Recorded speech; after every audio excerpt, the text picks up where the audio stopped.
We've never seen this before with the Edmonton Oilers following a big win against the Seattle Kraken, going 2 for 2 on the back-to-back against the Anaheim Ducks and the Seattle Kraken. We'll recap the Seattle Kraken game last night from Climate Pledge Arena, but first, if you have not yet subscribed to the channel already, make sure you do so. We are oh so close to 2,500 subscribers. If we can get to this, the milestone by hopefully the end of the Oilers road trip, that would be excellent. But first, without further ado, Kraken, the code. Yes, last night the Edmonton Oilers did take on the Seattle Kraken in the second half of a back-to-back. But first, we'll just slowly but surely get there, as the Edmonton Oilers also got a 3-2 win over the Anaheim Ducks on Friday night before departing against Seattle yesterday. You can see there was a bit of a not so much impressive win against the Edmonton Oilers. Of course, they sort of slowly went back into their shell, going up 2-0, and then nearly blowing yet another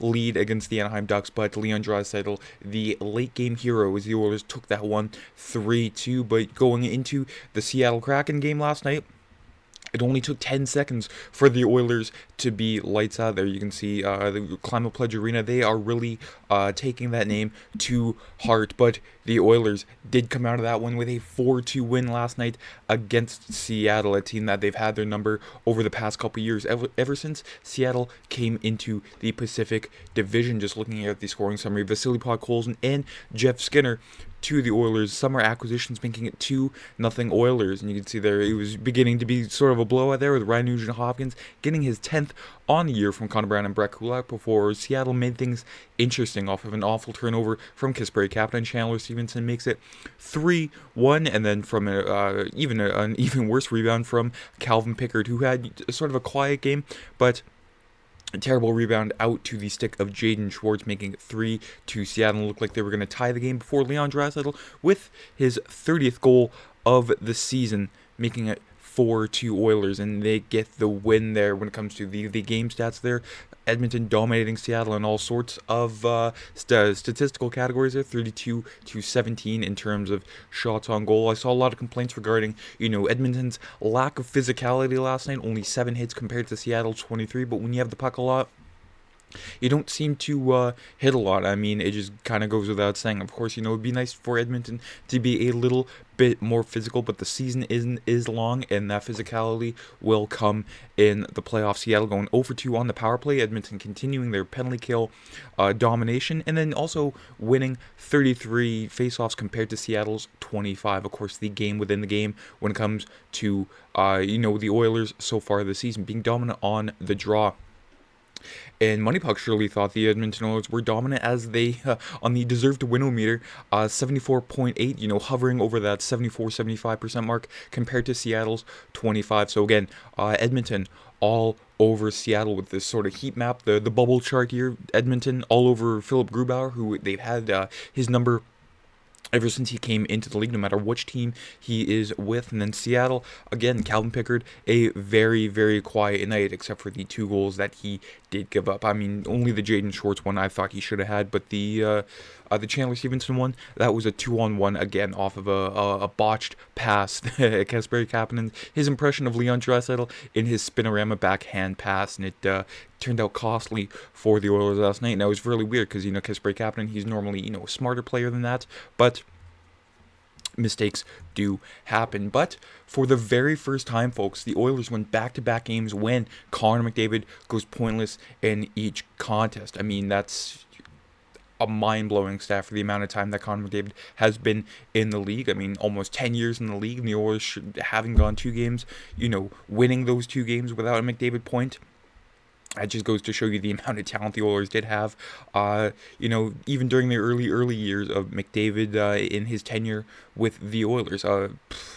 Again, just mind-blowing. I'd like to thank Peter Chiarelli and Dave Tippett and, a lot of other names along the way who have, sort of contributed to this. But when McDavid goes pointless, I mean, and the Oilers still win, that is a huge, message sent to the fans about how much depth this team actually has. But I mean, he was still all over the ice last night, leading the team in Corsi for percentage. So it's not like he had a quiet game.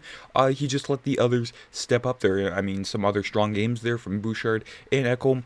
Leon Draisaitl, continuing his Hart Trophy, stating his case for the Hart Trophy this year. And even Ryan Nugent-Hopkins, having another solid game. And I mean, again, up and down the line. A goal from the fourth line with Skinner. And, a goal from the second line with, Draisaitl and Arvidsson and Vasily Podkolzin. And so all up and down the lineup, the Oilers are getting it done. You can see here from the hockey stat chart, I mean, the Evan Bouchard, again, stating his case for the best defenseman on the team. I know many others around the hockey world are not really sensing how good Evan Bouchard is, but you know what? That is their own problem. If they don't know the game of hockey, that is on them. And, of course, Adam Henrique, the third line with him and Hyman.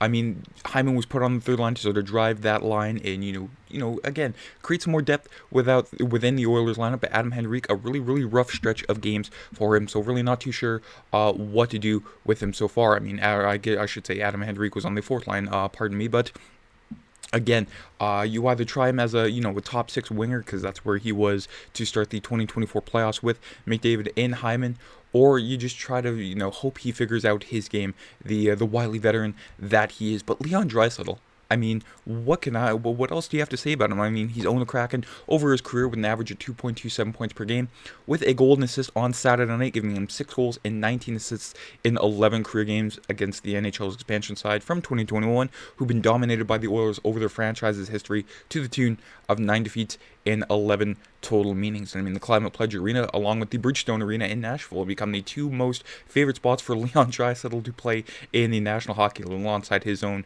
home rink, Rogers Place. But again, this should be updated to 30 goals for number 29 Leon Draisaitl, coming off of an empty netter last night. I mean, he's 7 ahead of Mikko Rantanen and Kirill Kaprizov, Mark Scheifele, Braden Point, so on and so forth. So it's not like it's a, not like it's a quiet list. I mean, the names on this list, and Leon Draisaitl is, head and shoulders above them. That is impressive. I mean, give him the heart, give him the sulky, give him everything there is to give him.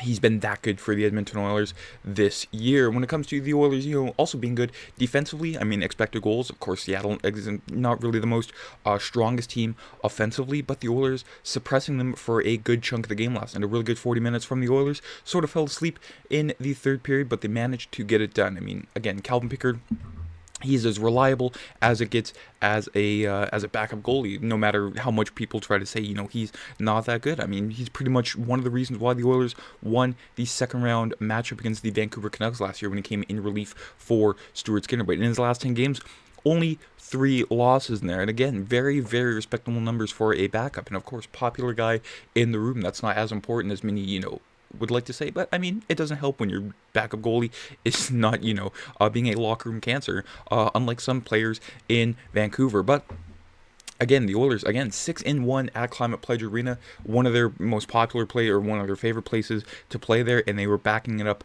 yet again last night. And Kris Knoblauch also thought they were, pretty good last night. He said, I thought that was good. I think the best defensive hockey you can play is how you manage the puck, and I think our execution was really good, and we're making a lot of small passes coming up the ice together. Of course, not trying to rush something. It's very coordinated and calculated, which is what you love to see from this Oilers. More confident in each other. It's just been getting better since the holiday break. The first 2 games that we played in LA and Anaheim, it looked like we were coming back from a break, but tonight it was really good, especially in the first period where pass completion was very high. When that happens, you just have the puck and generate a lot, and ultimately you don't have to defend. And that goes back to my original point, why the Oilers, on the stat chart there, 7 hits. Again, when you don't have the puck, when you always have the puck, pardon me, you don't really need to hit, you don't really need to be physical, and that's the type of team the Oilers are, where they value puck possession over, volume of shots. But that is all I have to say about the Kraken game. But hitting the road, yes, the Edmonton Oilers do continue their road trip Tuesday night against the Boston Bruins there. Yes, they are going cross-country from Washington State over to Massachusetts to the TD Garden at 6 o'clock Central, 5 o'clock Mountain.